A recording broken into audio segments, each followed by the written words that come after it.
আসসালামু আলাইকুম। আমি রায়হান আহমদ, সভাপতি প্রতিষ্ঠাতা বিশ্ব মানবাধিকার রক্ষা সংঘ। আজকে আমি আপনাদের সামনে গুরুত্বপূর্ণ একটি বিষয় নিয়ে কথা বলবো।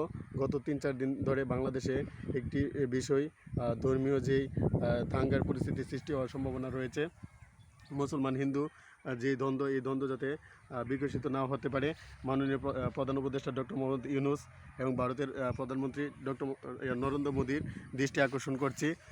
ইসকনের নেতাকর্মীরা মিলে চট্টগ্রামে একজন সুপ্রিম কোর্টের আইনজীবী সাইফুল ইসলাম আলিফকে গলা কেটে হত্যা করেছে। আমি এই ঘটনার তীব্র নিন্দা জানাই। কুপিয়ে হত্যা করেছে, এই ঘটনার তীব্র নিন্দা জানাই।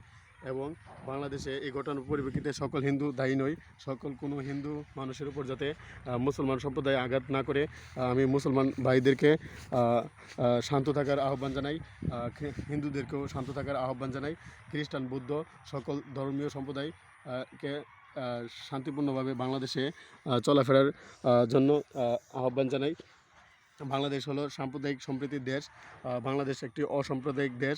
সুতরাং বাংলাদেশে কখনো সাম্প্রদায়িকতা যাতে বিস্তার না লাভ করতে পারে, সাম্প্রদায়িকতার বীজবাষ্প যাতে মূলোৎপাটন করার জন্য আমরা ঐক্যবদ্ধভাবে কাজ চালিয়ে যাব।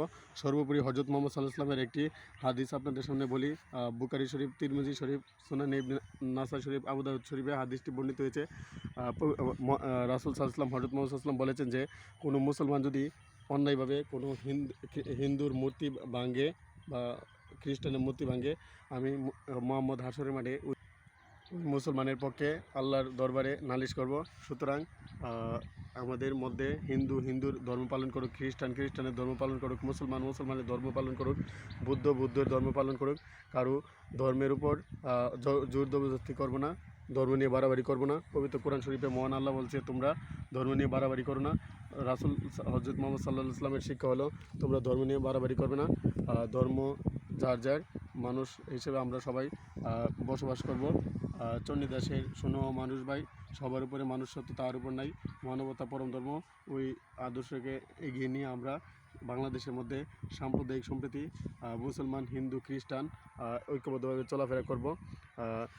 হাসনাত আবদুল্লাহ এবং সার্জিস আলম, সাইফুল ইসলাম আলিফের যেই কবর জিয়ারতের পর তাদেরকে যেই হত্যা চেষ্টার কথা বলা হয়েছিল, আমি এই ঘটনার হত্যা চেষ্টা করা হয়েছে, আমি এই ঘটনার তীব্র নিন্দা জানাই।